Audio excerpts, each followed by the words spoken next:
Every week of the semester, I find professors uploading difficult homework problems in PDF form, which I always get stuck on. Let's see how Maple and Maple's AI assistant can help me solve this specific question. First, I import my document to Maple.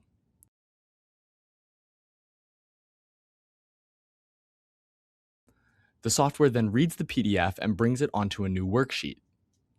From there, I can open up the AI assistant and ask it to help me out. The solution the AI generates not only walks me through the problem step by step, but I can also push the answer onto my worksheet and run the code it provides. So, if you're like me and you have tons of problem sets to do, Maple is the tool for you.